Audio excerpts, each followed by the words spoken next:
Bom dia a todo mundo. Vamos começar mais uma hora do cafezinho? Já pegou sua caneca? Hoje nós vamos falar sobre governança corporativa, questões ambientais e sociais e como isso está afetando as empresas. Eu estou esperando aqui o meu convidado, Guga Cruz. Guga ou Augusto Cruz, mas ele é bastante conhecido nas redes sociais como Guga Cruz, é advogado, professor, sócio da consultoria, da AC Consultoria, onde presta serviços em governança corporativa, investimento social privado, conformidade e além de advocacia preventiva e contenciosa. Como eu falei antes, ele é professor dos cursos de pós-graduação da Unifax e profere palestras sobre diversos temas relacionados à sua área de atuação, que é essa que eu falei antes. Ele publicou livros de contos e um livro motivacional. Ele já está aqui conosco, eu vou convidar ele. Vamos aqui. Vamos aguardar. Então, e encontra-se em revisão no momento. Olá, bom dia! Bom dia, Su. Bom dia, galera. Tudo bem? Tudo ótimo. Eu estou aqui apresentando você para a nossa audiência, dizendo que você é advogado e professor, né, que ensina nos cursos de pós-graduação da Unifax e profere palestras na sua área de atuação, que é justamente a governança corporativa, que nós vamos conversar hoje. E nesse momento está em revisão duas novas obras que você está preparando para nos brindar com um livro sobre governança para pequenos negócios e guia de boas práticas em redes sociais para pequenos negócios.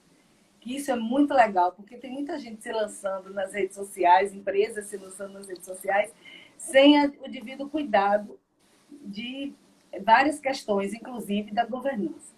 Guga também realiza eventos de corrida com o intuito de promover pontes entre atletas, a cidade e a iniciativa privada.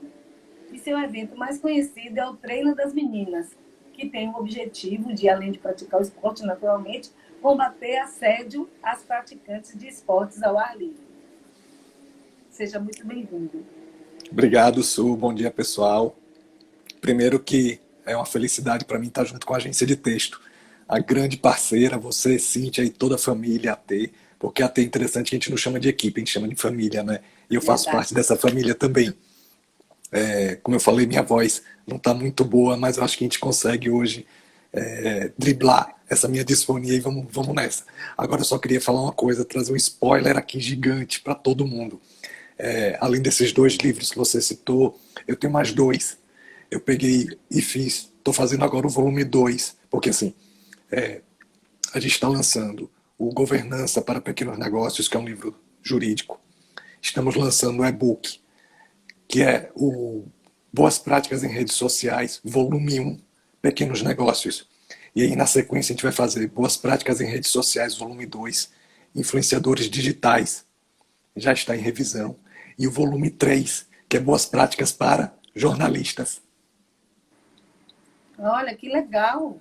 E aí a gente está lançando isso em doses homeopáticas. O primeiro a sair vai ser o e-book de Boas Práticas nas Redes Sociais para Pequenos Negócios. Sim, muito interessante. Pois Poxa, com três, então? Três 4. obras? 3 e-books e um livro. Então, essa pandemia está sendo bastante produtiva para você, né?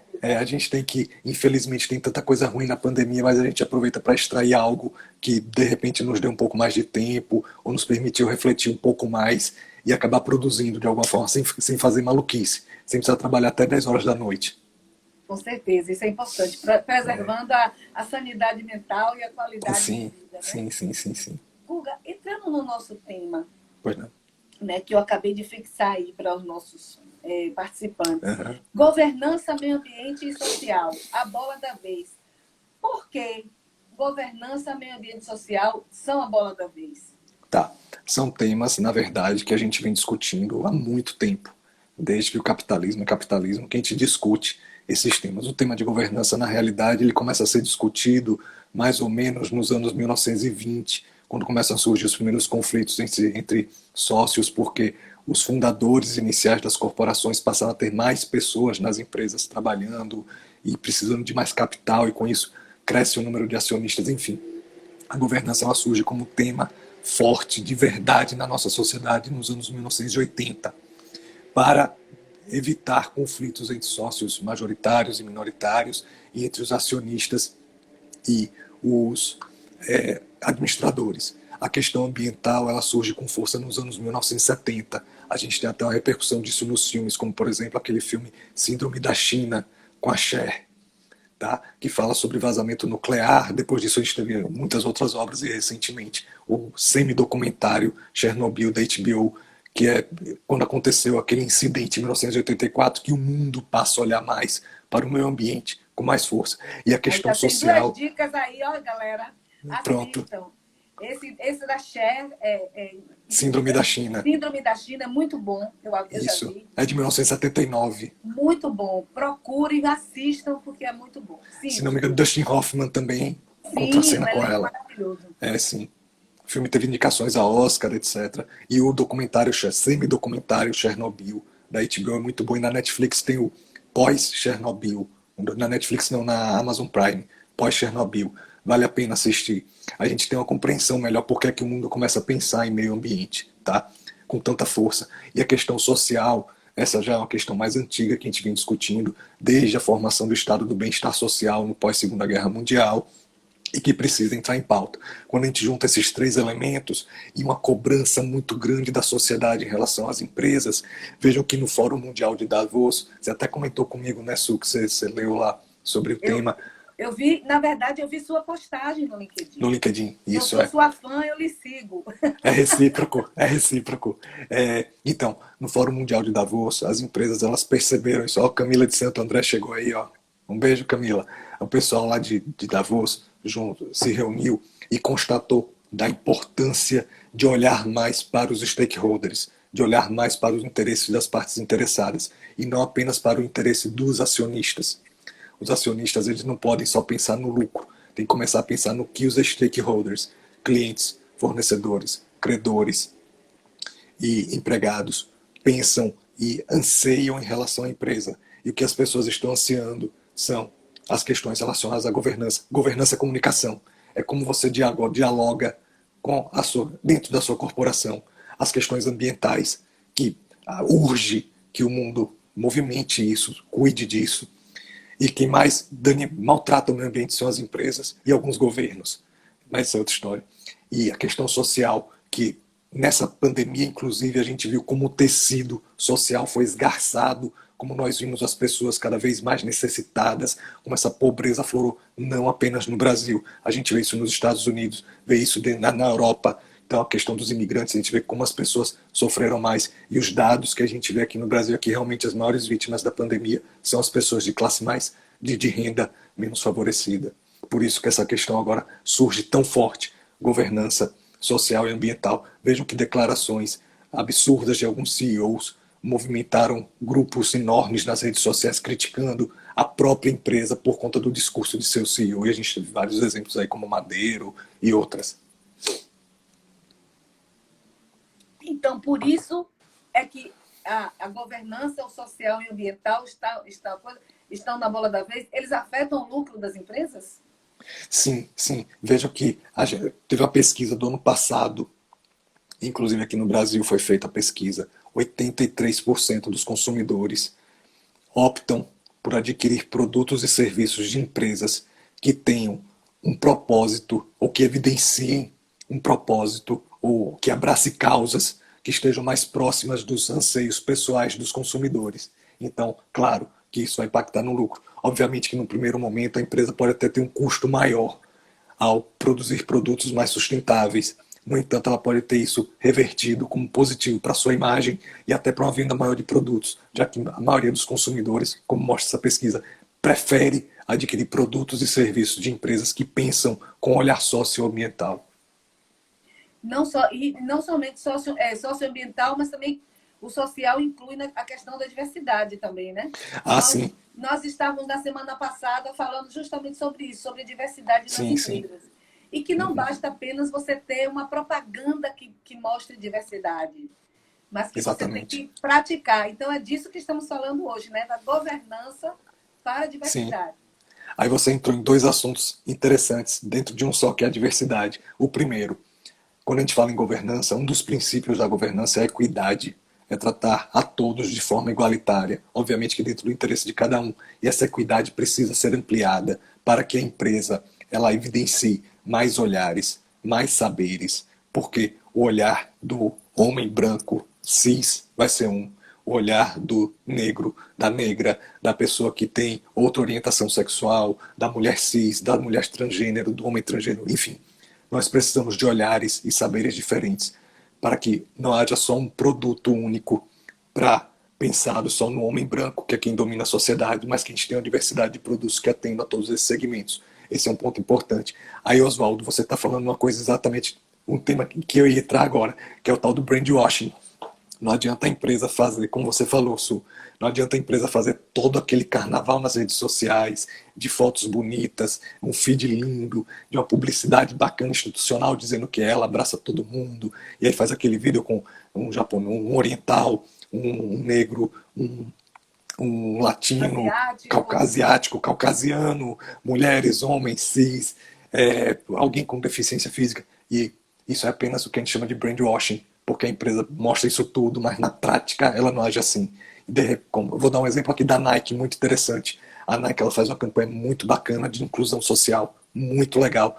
No entanto, ano passado saiu uma denúncia grave de atletas patrocinadas pela Nike, que tinham dificuldade até mesmo para poder engravidar, porque a Nike pressionava para que elas não parassem de competir. Teve um atleta, foi de um país europeu, não lembro agora qual foi, que ela teve que competir grávida, porque a Nike ameaçou suspender o patrocínio dela se ela não corresse, não competisse no campeonato mundial. Então, não adianta todo o discurso lindo e maravilhoso se na prática não é bem assim.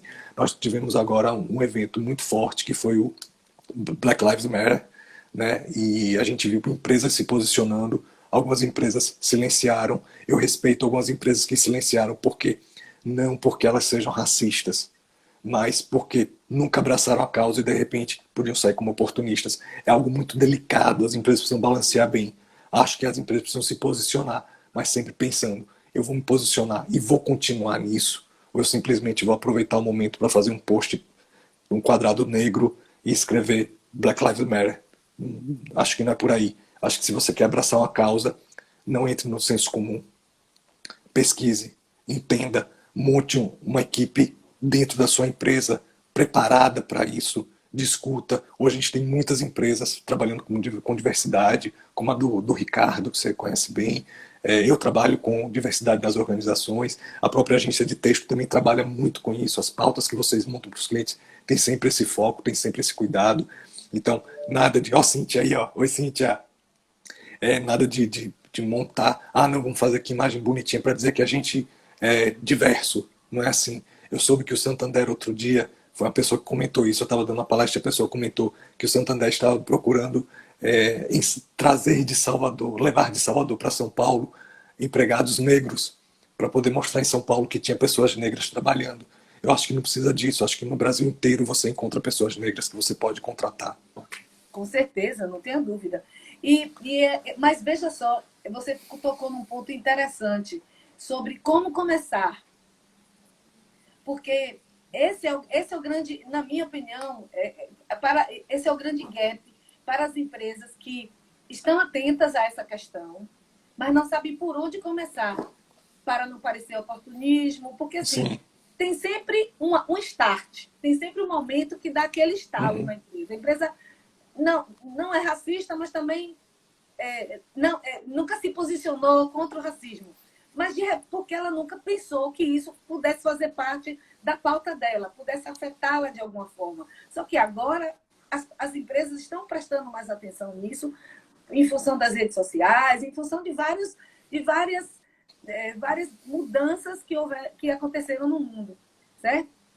E como que uma empresa pode começar a trabalhar essas questões de meio ambiente, uma empresa que nunca se preocupou, como que ela pode começar? Vamos lá. Governança. Você tem que começar do topo. Isso é uma decisão que vem de cima. O conselho, se for o caso de uma grande corporação, ou os sócios, se for uma corporação menor, ou até mesmo um pequeno negócio que tem dois sócios. A agência de texto, por exemplo, tem governança, que eu bem sei que vocês têm Nosso uma nome agora é governança. ATECOM, não fale A mais Tecom. agência de É texto. porque no Instagram tá agência. A É Tecom. agência ATECOM. Pronto, a Tecom. A Tecom tem governança clara, bonitinha, arrumada, e é uma pequena empresa. Então, Isso. porque as sócias, elas têm um pensar de que é preciso ser includente, é preciso ser diverso, isso tá na essência de vocês. Então, nas grandes empresas ou nas empresas menores, isso precisa vir de cima. Se não houver esse pensar de quem decide, que aí já não é nem questão de gestão, é governança mesmo, a gente não vai começar esse trabalho nunca. Então, pronto. A decisão é: precisamos ser uma empresa com tais e tais princípios.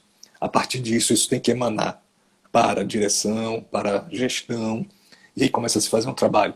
Quais as causas que nós vamos abraçar? O que nós vamos fazer?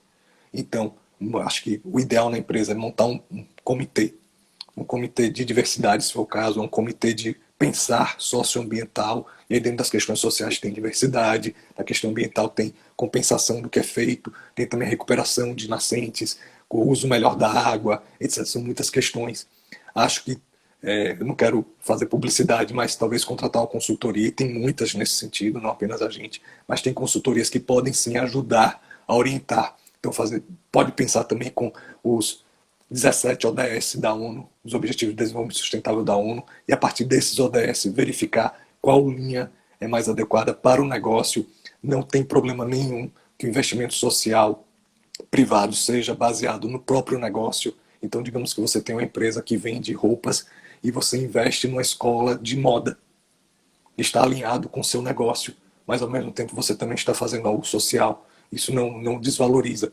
Então, o que eu entendo, a empresa precisa ter esse pensar para tudo. Vamos raciocinar quem é que pode nos ajudar, ou a própria empresa identificar na área de recursos humanos, na área de comunicação, na área de marketing. Quem pode pensar isso, mas pensar de uma forma pura, com essência, e não simplesmente porque eu preciso mostrar aos consumidores para vender mais. Exatamente. Agora eu lhe pergunto, e as empresas brasileiras estão preparadas para isso, para esse momento? Ótimo isso, Sueli. Su, eu entendo que as grandes empresas, elas já estão nesse movimento há algum tempo. Para mim, vou dar o exemplo da empresa assim, que eu mais sou fã aqui no Brasil, Magazine Luiza. Eu acho a Quem não Magazine é Luiza, fã do Magazine Luiza, né? eu já tive a oportunidade de assistir duas vezes a A Luiza Trajano é Trajano. fantástica. Eu já tive duas vezes a oportunidade de assistir lá ao vivo e a cores. Não foi ao vivo só dentro de um quadradinho, mas assisti ao vivo mesmo. Ela é incrível, dentro de uma simplicidade fantástica. E foi muito legal. Então a gente vê uma empresa como a Magazine Luiza preocupada. Olha que bacana. Além da preocupação dela com a mulher, que isso todo mundo já sabe, o botão do pânico que ela criou e tal. Ela fez um trabalho nessa pandemia incrível. Ela transformou o site da Magazine Luiza no marketplace e convidou pequenos negócios para venderem dentro do site dela. Eu achei isso incrível. Isso acabou repercutindo para outros portais também, mas a iniciativa primeira foi a da Magazine Luiza. Foi muito legal. A Natura, a Boticário, são empresas que têm postura muito boa. E no Jornal Nacional tem passado toda a noite empresas que tiveram iniciativas, empresas grandes e empresas até não tão grandes, mas todas com iniciativas muito legais nessa pandemia. A gente viu também empresas menores fazendo isso aqui em Salvador, na Bahia, enfim, em todo o Brasil. Eu vejo sim que há uma vontade do empresariado brasileiro em ser mais solidário. Eu entendo que essa solidariedade não pode ser meramente assistencialista. Claro que ajuda, com a pobreza que a gente tem, qualquer coisa que você der vai ajudar. Mas o trabalho precisa ser executado de uma maneira mais profissional. Até para que, às vezes, a empresa ela investe uma fortuna no social e quando vai ver o resultado, o impacto, o indicador de impacto não tem. Só tem indicador assim, dei 100 mil cestas básicas, tá? Mas o que é que isso gerou para essas pessoas? O que é que isso agregou? Além de simplesmente encher a barriga, lógico, é importante, tem que fazer isso. Mas talvez, ao invés de dar. E aí vai um chavão, né, do terceiro setor, ao invés de você dar o peixe, dê a vara de pesca. Tá? Enfim, mas eu entendo que o empresariado brasileiro está sim comprometido. O próprio Sebrae, ele tem discutido governança nos pequenos negócios, ele tem trazido essas questões para os pequenos negócios, essas questões socioambientais, e a gente vê quantos pequenos negócios, inclusive startups, estão surgindo com esse olhar. Aqui no Brasil, esse ano, foram registradas 174 startups com o objetivo de trazer soluções sustentáveis para o país. Um número que foi 2 vezes superior ao número do ano passado, em quantidade de startups com essa preocupação. Incrível. Eu quero aqui agradecer a presença de várias pessoas que estão, inclusive, fazendo comentários. Lígia Caldeiras, Baroca Designer, Felipe Oliveira, Biju Baratos e Afins, o pessoal da ATECOM, que está todo mundo aqui assistindo, Oswaldo Matos, Daniela Faia, Bela Falcão, Donaldson Gomes. Tem uma galera muito legal, minha sócia, Cíntia Medeiros, Soterofite, enfim, Fernanda Botequia, que a gente também já entrevistou, já entrevistei Fernanda, muito, muito bacana. Ela é uma psicóloga que atua fortemente na área de RH, de corporações, e atualmente está trabalhando numa outra linha de mais familiar, que também é muito bacana. Então, eu também quero falar, Guga, que quero lembrar a vocês que essas gravações dessa live, das próximas e das anteriores, da Hora do Cafezinho, estão disponíveis no IGTV e no perfil da agência ATECOM, e também no meu perfil, no IGTV do meu perfil, Sueli Temporal. Você pode ir lá, conferir as lives que já passaram, e também pode assisti-las no formato de podcast, no Apple Podcasts, no Spotify, no Google Podcasts e outras plataformas.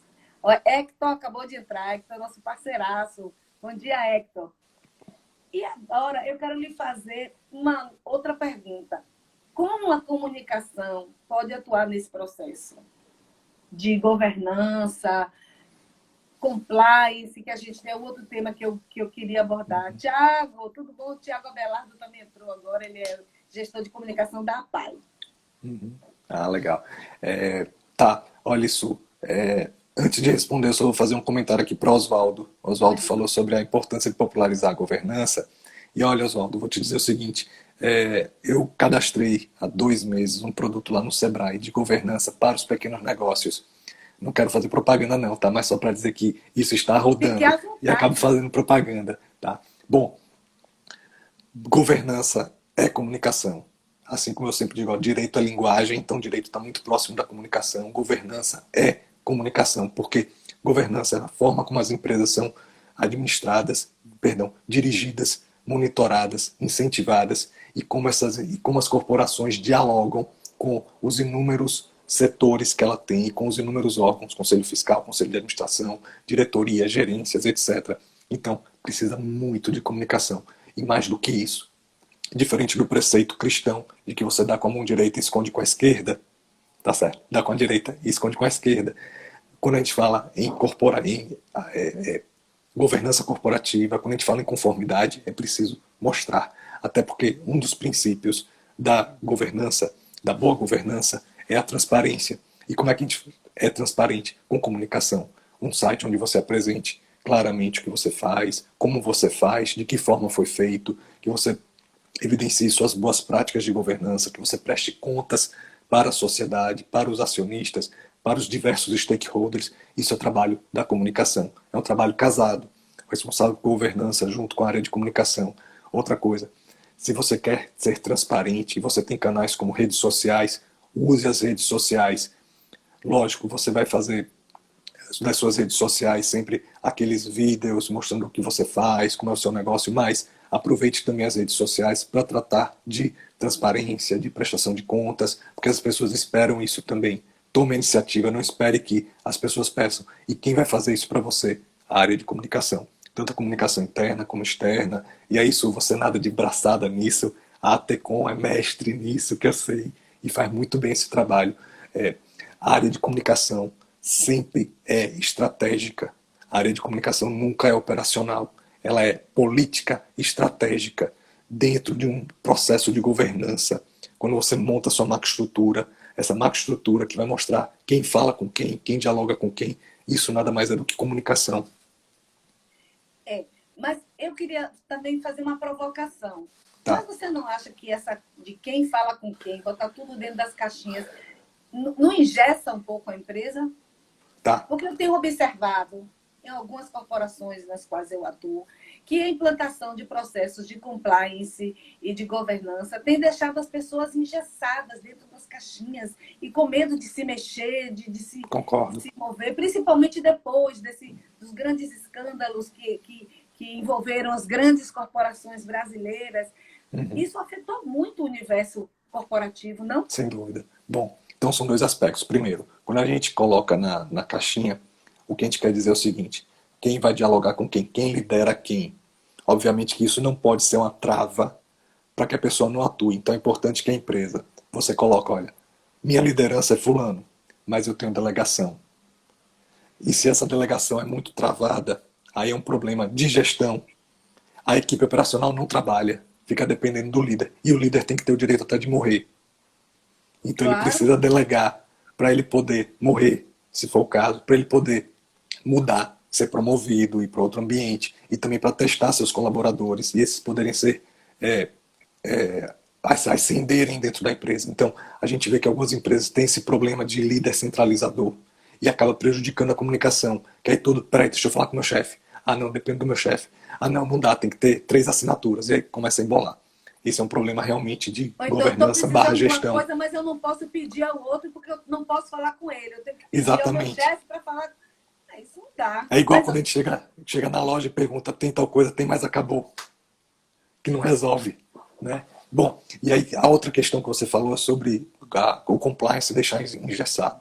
Nós estamos vivendo um processo de amadurecimento do compliance nas empresas, fruto do lavajatismo e dessas questões todas que nós vimos aí de corrupção, que em até certo ponto são extremamente compreensíveis, esse receio todo, mas tem havido excesso. Primeiro, a área de compliance não é fim, a área de compliance é meio. Quem decide é o empresário, quem decide é quem está na linha. A área de compliance, ela está como apoio. A área de compliance, ela não pode dizer assim, faça isso ou faça aquilo. Não. A área de compliance está em apoio para orientar a melhor forma e para funcionar como auditoria interna e dizer, olha, os processos estão funcionando, não estão funcionando, precisam melhorar isso, precisam melhorar aquilo. Quem tem que ter ética são todos. O compliance na empresa não é o guardião da ética. Ele apoia as pessoas, porque quando você recebe um código de conduta da empresa, que você adere, você diz o seguinte, eu sou ético, eu aderi a isso aqui porque esses princípios e valores convergem com os meus. Então aquele líder ou aqueles colaboradores precisam ser acompanhados, avaliados, julgados de acordo com o seu trabalho. E não adianta o compliance ficar travando todo mundo. Lógico, o compliance está ali, ele vai observar, vai analisar, vai receber denúncias. Esse é o papel do compliance. E não ficar decidindo pela empresa. Porque senão a empresa fica parada. Eu vou contar um caso interessantíssimo, eu não vou dizer qual é a empresa, mas uma colaboradora de uma grande empresa, ela me disse que todo mundo comprava, os colegas de trabalho compravam quentinha de uma moça que entregava lá. E quando foi em dezembro, essa moça deixou cupcakes numa caixa para todas essas pessoas que compravam quentinha na mão dela, 20 pessoas, digamos. Ninguém pegou o cupcake, porque todo mundo ficou com medo que a área de compliance fosse dizer que aquele presentinho ali seria um objeto de corrupção. Pelo amor de Deus. Tem empresas que proíbem o funcionário receber um calendário de brinde, uma canetinha de brinde, não é caneta Montblanc, não, é uma caneta dessas que a gente vê corriqueiras aí, comum. Quer dizer, isso, você não pode falar que isso é corrupção. Então, assim, há um extremo, parece que é aquele período do macartismo, de caças bruxas, que todo mundo é comunista, todo mundo. Não, calma. Vamos, ninguém é corrupto. Ninguém é corrupto. A maioria das pessoas não é. Então as empresas precisam trabalhar com calma e observar os processos com mais tranquilidade. É importante a área de compliance. A compliance é uma perninha da governança. A compliance está dentro da área de transparência, perdão, dentro do princípio da transparência, dentro do valor que é a ética. Então, assim, compliance não é o principal. Compliance é um acessório importante e relevante. esse caso que você citou aí foi muito engraçado, porque Uhum. de alguma forma, vivo isso no meu dia a Sim, dia. Depois do compliance, então, assim, não pode mais dar brinde para jornalista. Não, sim. gente, tem empresas que já mandaram fazer o brinde está lá estocado, porque não pode distribuir, não pode dar convite para um evento, Uhum. porque É incrível isso. Você não vai dar E um jet assim, ski, né, Su? oi? Você não vai dar um jet ski. Não, não te... Pois é, se trata de um convite para um evento, entendeu? Então, assim, há um certo exagero, né? Que é compreensível, porque, como Sim, você falou, estamos num processo de evolução, de amadurecimento, né? Mas esse amadurecimento, esse processo, às vezes mata uma outra área, por exemplo, prejudica muito a área de RI, de relações institucionais, e prejudica muito a área de comunicação. Porque é, você fica engessado, sim. você não consegue andar mais. Porque do Uhum. jeito que você andava, não serve mais. Aí você tem que se adaptar. Ok, ok. Se adaptar, ok. Mas reinventar a roda não é se adaptar, né? Sem dúvida, sem dúvida, sem dúvida. As empresas acabaram dando um passo atrás e ficaram muito burocratizadas, desnecessárias às vezes, exagerado às vezes.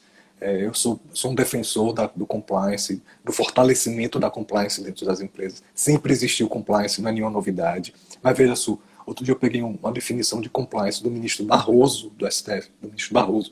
Ele disse que compliance, bem simplesinho, significa anuir com a lei. Veja, eu não posso não anuir com a lei. A lei está aí, eu tenho que concordar, ou melhor, eu não tenho nem que concordar nem que discordar, eu tenho que cumprir. Então, na hora que você diz assim, não, compliance é Lei fazer não com que as se pessoas sigam a discute. Meu lei. irmão sempre fala isso. Meu irmão é juiz, ele Exatamente. fala, lei não se discute, cumpre-se. Isso. Paulo está certíssimo. Lei é para ser cumprida e acabou. Então não dá para você dizer assim, não, eu vou ter compliance porque é para todo mundo seguir a lei. Não, compliance não é isso. Você tem área jurídica para lhe ajudar a seguir a lei. O complexo tem que ter um olhar muito mais holístico, inclusive, nas questões éticas e ser um grande apoio. Obviamente, canal de denúncia, ajudar nos processos, comitê de compliance, etc. Agora, você falou uma coisa aí no início da live e Pois me não chamou sou. a atenção. Eu guardei aqui para um momento. É, a governança, você disse que está escrevendo um livro sobre governança para pequenas empresas, não é isso? Isso, Como é? Porque o que a gente ouve falar de governança corporativa, esse nome tão imponente, a gente já pensa logo em grandes corporações, isso. em empresas macro, que são SA, que são que tem, que tem capital na bolsa, né? Que tem capital Uhum. aberto. Como é que uma empresa pequena, né, que tem 10 pessoas, pode iniciar um processo de governança e de compliance? Pronto, vamos lá. A governança, ela, como eu falei no início, a governança ela tem uma primeira tarefa, que é evitar o conflito entre os sócios com interesses diferentes. Então, como é uma forma boa da gente ter uma governança, um contrato social bem feito e um talvez um regimento entre os sócios, um acordo entre acionistas, pode ser um documento escrito e assinado por ambos, já para dizer o seguinte, olha, digamos que a ATECOM de repente receba uma proposta aí de uma empresa americana de comunicação para pagar 10 milhões de dólares pela ATECOM. Opa! Aí, Su quer vender, Cíntia não quer vender. E aí, como é que resolve isso? Isso poderia ter sido discutido há mais tempo e colocado no papel. Olha, se vender vai ser assim, vai ser assado. Se vender, nenhuma das duas podem ficar trabalhando para essa empresa. Se vender as duas, tem que ficar trabalhando para essa empresa. Enfim, tudo isso precisa ser colocado entre sócios. Esse é um ponto de É governança que mesmo uma engraçado, eu empresa nunca tinha pequena, pensado nisso, né? Porque são mesmo coisas, isso, que não. Por isso que eu lhe perguntei isso sobre o sim, pequeno negócio, porque são coisas que não passam, que como não estão no dia a dia, não passam pela cabeça do gestor da sim. pequena e média empresa. Não passa. É porque você, como gestora da Tecom, você é gestora, você é executora, você Cíntia faz já falou tudo. assim, opa! Você faz tudo, entendeu? Cíntia também faz tudo, vocês fazem tudo, vocês dividem entre vocês determinadas tarefas administrativas, mas ao mesmo tempo que vocês dividem a tarefa administrativa, vocês também estão dedicando tempo e experiência para a equipe, vocês estão indo até o cliente, você tem que fazer relacionamento, você também vai lá e escreve, enfim. O dono de um pequeno negócio, Defende e ataca. utilizando uma expressão do futebol, ele bate o escanteio e corre para cabecear, né? Então, Exatamente. então esse é um ponto interessante. O segundo ponto, a TECOM, ela pode ter um coordenador na equipe, por exemplo, um administrador. Então, às vezes o interesse desse administrador não coincide com o interesse dos sócios, porque ele está querendo dar um resultado imediato para ganhar eventualmente uma premiação. Mas longo prazo, isso pode prejudicar as atividades da empresa, porque talvez aquelas ações tenham impacto agora, mas não sejam sustentáveis para frente. De outra forma, também os acionistas podem querer segurar muito a empresa e acabar atrapalhando o trabalho do administrador. Então é preciso manter um equilíbrio. Isso é governança. E mais, a governança, ela tem alguns princípios. Veja que eu estou falando de direção, tá certo? Estou falando no âmbito dos sócios e do administrador, eu não estou falando da equipe operacional. Transparência, prestação de contas, equidade, responsabilidade corporativa. Isso está no topo. Não é a equipe de baixo. A equipe de baixo vai ajudar a executar. Mas quem tem que pensar nisso e fazer com que isso circule, que esse fluxo gere um refluxo, é quem está no topo. Isso é top-down. Então, vocês vão pensar na responsabilidade corporativa da ATECOM. Qual é a responsabilidade de vocês? Com a viabilidade econômica e financeira da empresa, com o bem cuidar dos colaboradores, que vocês tiveram um cuidado lindo nessa pandemia, que eu sei, com o bem-estar dos fornecedores, que vocês também tiveram cuidado, o bem-estar dos clientes, que vocês tiveram esse cuidado. Isso tudo vem de vocês e a equipe opera. Então, isso é governança, mas isso é responsabilidade, mais transparência. Vocês agiram com extrema transparência. Abriram para os seus colaboradores a situação da empresa na pandemia. Abriram a situação da empresa para os clientes, ouviram os anseios e viram as lágrimas dos clientes e se compadeceram. Isso tudo faz parte de um processo de transparência muito grande. Vocês prestam contas, vejam, nós estamos falando de uma empresa pequena, vocês prestam contas do que vocês fazem, as pessoas sabem o que a Tecom faz, sabem como vocês fazem. Vocês têm que ter todo o cuidado. Vejam que a gente está falando de uma empresa pequena, repito. Verdade. E equidade. 12 equidade, pessoas. Equidade parte de você e de Cíntia. O cuidado em ter uma equipe diversa. E vocês não escolhem dizendo assim, não, eu vou ter aqui uma pessoa negra porque eu preciso mostrar todo mundo. Não. Vocês procuram ter uma equipe diversa pelos olhares diversos. Porque comunicação precisa de olhar diverso, precisa de pensar diverso. E a ATECOM tem isso. Então vejam, 4 princípios da boa governança que vocês praticam sendo uma pequena empresa. E ainda mais, como valores que eu costumo dizer, ética e integridade são 2 valores. A ATECOM é uma empresa ética e isso eu atesto assim embaixo. Eu sei que vocês são éticas, conheço o trabalho de vocês, os clientes reconhecem isso. Vocês trabalham dessa forma e a ética puxa a integridade, vocês são pessoas íntegras. A gente vê a forma como vocês tratam a todos que estão em volta, amigos, parceiros, colaboradores, fornecedores, clientes, etc. Então, eu estou usando o exemplo da ATECOM para mostrar como uma pequena empresa pode e deve lidar com governança. E mais, a ATECOM tem um código de conduta. Todo mundo que trabalha na ATECOM sabe, aderiu e sabe como a ATECOM pensa que seu colaborador deve se comportar. Isso é governança. Código de conduta faz parte de um processo de governança, porque você evidencia nisso conformidade, ética, transparência, equidade, respeito ao próximo, respeito às pessoas, não apenas os empregados, mas fornecedores. Mostra como você espera que um fornecedor haja com vocês, não apenas com vocês, mas com a sociedade, que se o fornecedor ele agir mal com a sociedade, a ATECOM não vai lidar com ele. Então, você vê como uma pequena empresa pode e deve ter uma governança mínima para si. Agora, então, isso eu devo. Primeiro, quero agradecer suas palavras e confesso que fiquei até emocionada quando você falou da equipe da pandemia, porque é uma coisa que a pandemia deixou a gente de cara com o nosso propósito. Por exemplo, você tem uma empresa que tem um propósito, aí você é testado se aquele propósito é apenas um discurso no papel. Sim. Ou se aquilo é uma prática que você assume. Então, assim, a maioria das empresas sempre diz assim, as pessoas são o nosso maior patrimônio. Todas as empresas dizem isso. Sim. Mas são poucas as empresas que praticam, que realmente cuidam das pessoas como seu maior patrimônio. Por quê? Uma mesa, uma cadeira, uma máquina, ela não faz nada sozinha. Sim. Precisa de uma pessoa, por mais automação que eu defendo muito isso, por mais automação que o mundo envolva, nunca o ser humano será uma coisa dispensável no fazer das coisas. Sim. Eu acredito nisso. Então, assim, a pandemia nos colocou de cara com essa situação. Porque ou você protege as pessoas, ou você protege as coisas. As coisas não são a empresa são as pessoas. Então, a gente tem que proteger as pessoas. Mas eu quero falar aqui que a Zenite Gonzaga disse assim, agora passei a saber o que é governança corporativa. Que A bom. partir da sua explicação. Então, assim, nós estamos indo no caminho bom, porque é ótimo quando as pessoas entendem o que a gente está falando, né? Porque a comunicação não é o que você fala, mas o que o outro entende. Então, se as Verdade. pessoas estão entendendo o que você está dizendo, é porque você está se comunicando bem. Aí, Cíntia está falando aqui, não posso deixar de agradecer profundamente as palavras de Augusto. Obrigada. Ó, Então, Cíntia. assim, a governança e o compliance, ele não é só para as grandes empresas. Não. Ele pode ser aplicado com empresas pequenas. Né? Sim.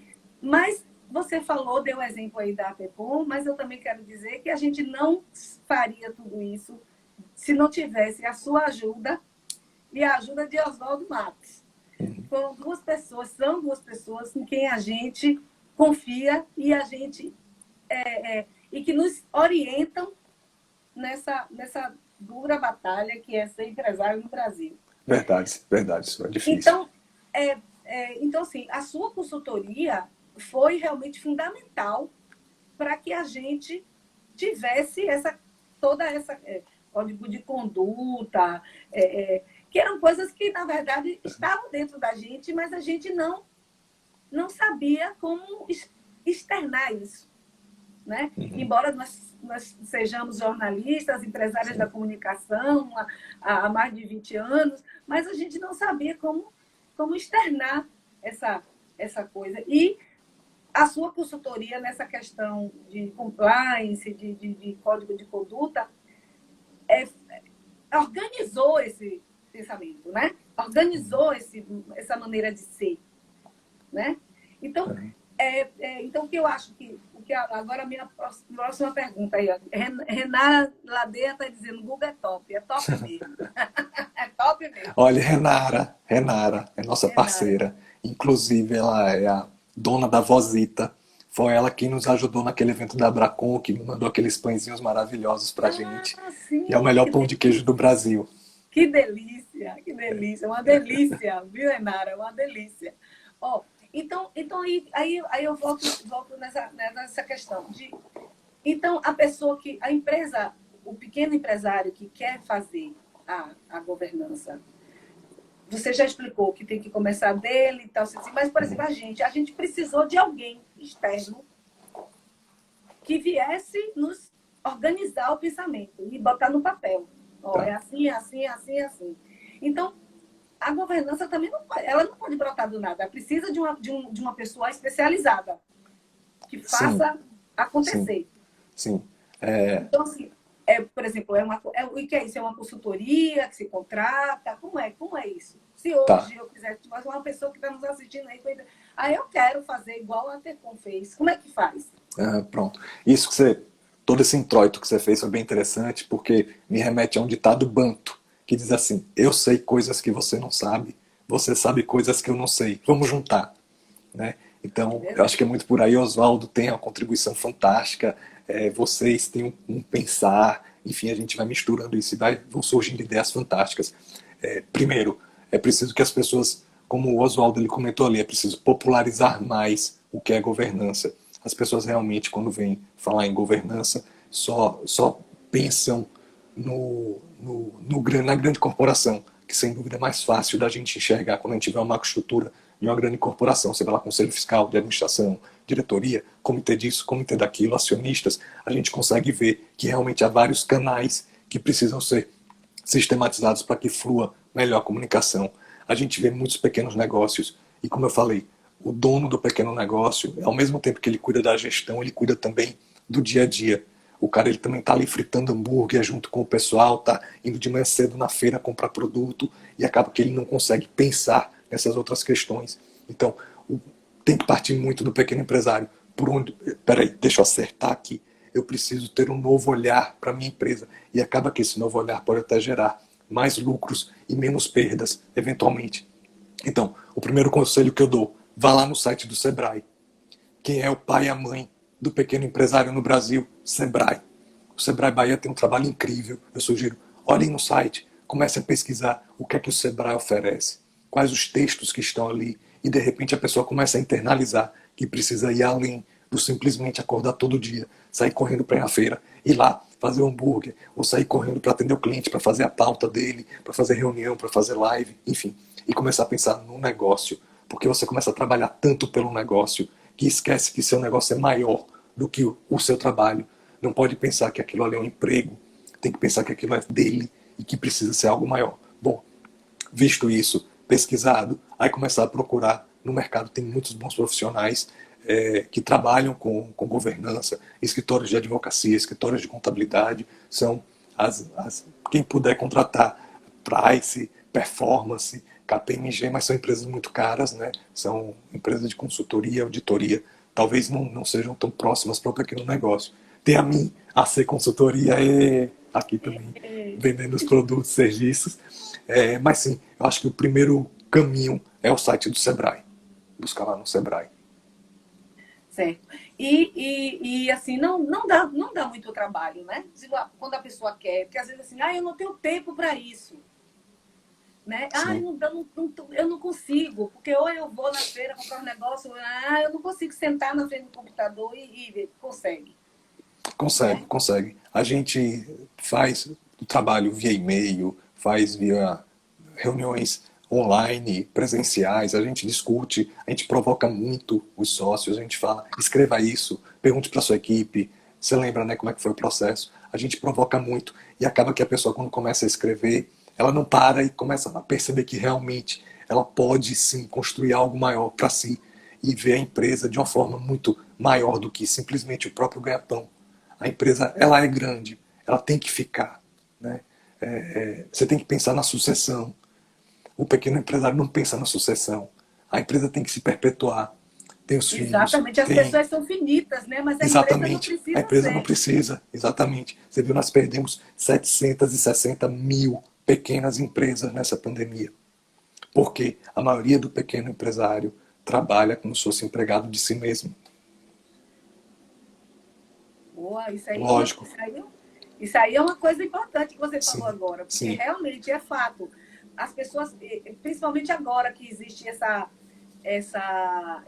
esse boom do MEI, né? Todo mundo é MEI agora, ninguém mais sim, é sim. CLT, agora é MEI. Mas o MEI, ele é, na verdade, um pequeno empresário. E isso a pessoa tem que pensar assim: eu sou agente do meu próprio destino. Se eu fui contratado como MEI, significa que eu não sou empregado. Se eu não sou empregado, eu sou empresário. Eu posso ter outros negócios. Eu posso buscar outras fontes de renda. A gente percebeu agora que nessa pandemia, cash is king, ou seja, quem tinha dinheiro se tornou rei. Muitas empresas fecharam porque a pessoa trabalha, chega no dia 30, a féria dele foi o dinheiro para ele poder pagar as contas e sobreviver. No mês seguinte, se não vender nada, quando chegar no dia 30, ele não tem nada. É. Simplesmente não vai ter dinheiro.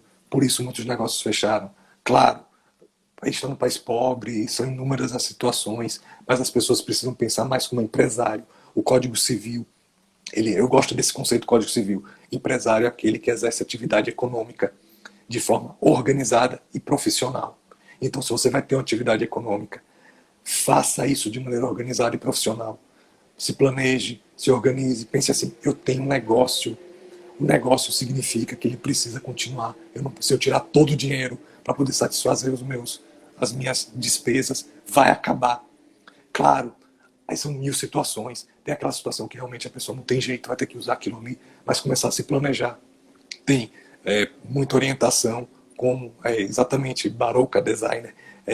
Exatamente a pessoa precisa pensar como planejar financeiramente, como ver o que é da empresa e o que é pessoal, porque se ficar misturando, não vai bem. Jamais, jamais. Isso é Jamais. um erro. Isso é um erro quando a pessoa mistura seu dinheiro com o dinheiro da empresa, o dinheiro da empresa com o seu dinheiro, Já era. você já quebrou, já quebrou.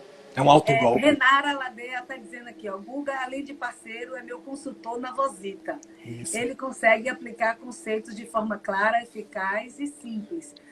Tudo isso faz diferença para o microempresário. Realmente, Renara, eu estou com você, concordo Guga é o cara, viu? Ela também faz tudo assim pela gente, faz as coisas complicadas parecerem simples. Ainda bem que advogado gosta de complicar. É verdade, é verdade. Mas, assim, voltando, nós já estamos nos nossos 10 Faltam 10 minutos minutos, né? finais, Uhum. né? Daqui a pouco acaba, e quando a conversa é boa, o tempo passa e a gente nem percebe. Consegui segurar a voz, tá vendo?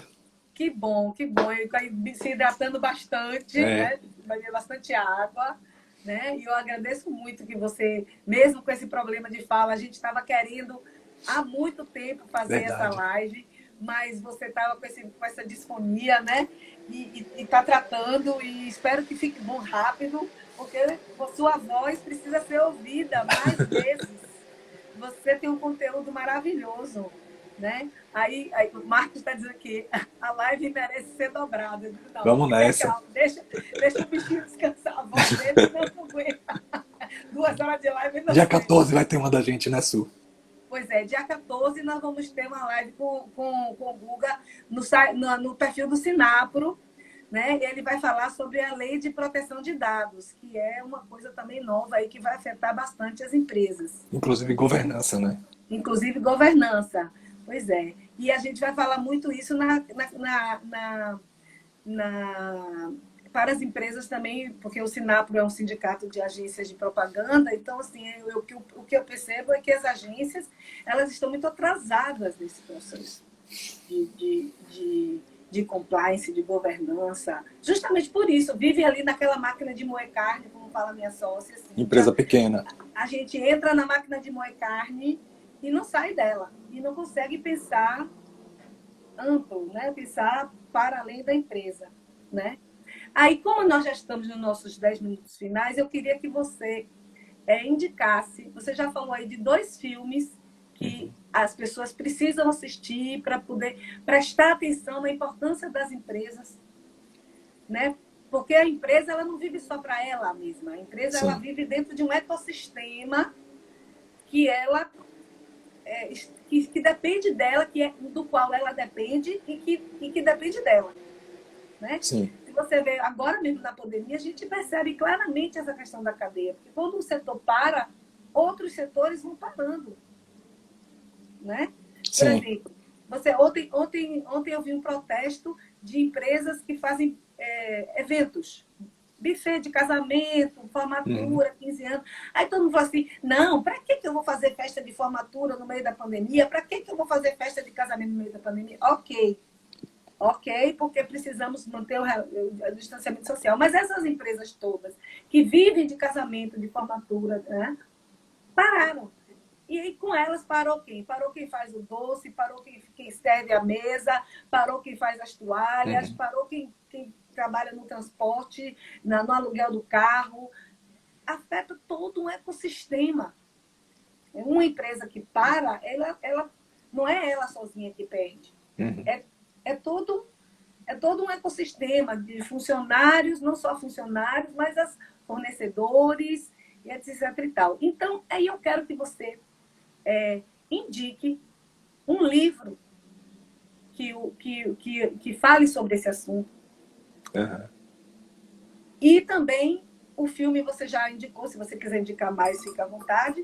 Tá. Então, indica o filme e elenque, assim, 5 coisas que você acha importante que a pessoa que tem um negócio precisa prestar atenção para caminhar nesse rumo de compliance e governança. Tá bom, vou gastar 3 a 4 minutos no máximo. Bom, filme. Tem uma série documentária na Netflix chamada Na Rota do Dinheiro Sujo. Já tem 2 temporadas. Imperdível. Assistam. Imperdível. Tem o caso da Volkswagen, tem o caso da Big Pharma, das Big Pharma. Enfim, vale muito a pena assistir. Tá? Outro filme. Com Leonardo DiCaprio. O Lobo de Wall Street. Lobo de Wall Street. Lobo de Wall Street. Muito interessante. Um documentário, Enron, os caras mais espertos da sala, sobre a crise exatamente da Enron. Tá? É muito bom assistir esse filme também. Todos eles falam de governança, de conformidade, de má governança, de má conformidade. Tá? Livro. Eu recomendo para quem quer conhecer mais sobre o tema governança corporativa, que vá no site do Instituto Brasileiro de Governança Corporativa, ibgc.org.br. É esse nome mesmo, Mara. ibgc.org.br. Vai lá na biblioteca e vai encontrar uma série de publicações sobre governança corporativa para todos os níveis, de quem está começando, de quem está intermediário, de quem já é mais avançado. Vale muito a pena conhecer. Ali é onde eu bebo muito de conhecimento, é no IBGC. E tem muitos outros livros também. Depois eu vou anotar, vou fazer umas referências bibliográficas e vou mandar para vocês.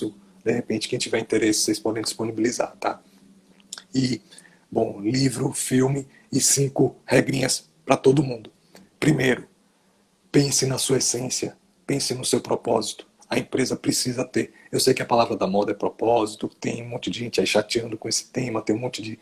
Eu vou falar aqui uma coisa, não fiquem com raiva de mim não, tá? Um monte de coach falando de propósito, mas esqueçam coach, esqueçam consultores, pense em você, o que você quer com o seu negócio. Para si e para os outros. Você não pode pensar só em você. Lembre do manifesto de Davos. Vamos parar de pensar só nos acionistas. Segundo, sua empresa vai continuar sempre ou você quer que a empresa só exista enquanto você existir? Pensem nisso, porque vocês podem começar a pensar em sucessão. Terceiro, dinheiro causa briga. Antes de ter briga, converse com seu sócio ou sua sócia e ajuste. Nunca é tarde para discutir isso. Vamos colocar no papel o que incomoda. Faz uma DR de sócios. Tá? Coloca no papel o que é que incomoda, o que é que não incomoda.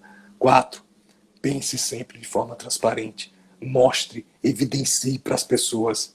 Faça com que as pessoas vejam como você trabalha. A Tecon tem um negócio legal, que quando a gente entra na Tecon, naquele escritório lá de vocês, primeiro que tem aquele polvo, né, com aqueles tentáculos todos que eu adoro, mas o ponto mais legal é que a sala é toda transparente. As divisórias são de vidro, ou não tem divisória. E isso é muito bom, que mostra que isso é transparência. Não tem agenda oculta. Não tem agenda oculta com seus colaboradores. Lógico, há questões que você segura um pouco, solta depois, doses homeopáticas, mas transparência acima de tudo. E quinto e último, vale a pena ser honesto no Brasil. Vale a pena ter ética no Brasil. Tudo bem que a gente está vendo um monte de empresa falando de ética e integridade, mas sejamos honestos e éticos também. Vamos nos olhar no espelho e dizer o seguinte: eu sou ético, eu sou honesto, eu pago meus impostos. O imposto é muito caro. Problema do imposto, vai ter que pagar. O empresário é aquele que exerce atividade econômica de maneira organizada e planejada. Portanto, pense que você tem que pagar imposto, pense que você tem que respeitar os direitos das pessoas, sejam empregados, consumidores, clientes, fornecedores. E se você não tratar bem seu colaborador, se você não tratar bem seu fornecedor e seu cliente, você vai receber isso de volta. O tratamento que você der para eles, você recebe de volta. Então, assim, vale aquela regra, a regra de ouro, que é: faça aos outros aquilo que você gostaria que fizessem a você. E por aqui eu encerro. Aí 4 minutos certinho. Muito obrigado, Guga, pelas suas palavras, pelos seus ensinamentos. Não agradeço. só hoje nessa live, mas na nossa vida. Obrigado por você existir. Nossa. Você realmente é um cara de ouro, certo? E com esses ensinamentos maravilhosos, eu encerro aqui hoje a Hora do Cafezinho, dizendo que no próximo sábado não estaremos, porque nós completamos agora um ciclo de 15 lives. Então, encerramos essa temporada com chave de ouro. Opa! Para voltar no mês de outubro. Talvez a gente volte, talvez não, com certeza voltaremos com novo formato, novos ensinamentos, novos convidados. Vocês vão gostar. Beijo, fiquem com Deus. Beijo, obrigado. Até Obrigado. mais. Tchau, tchau. Tchau, tchau.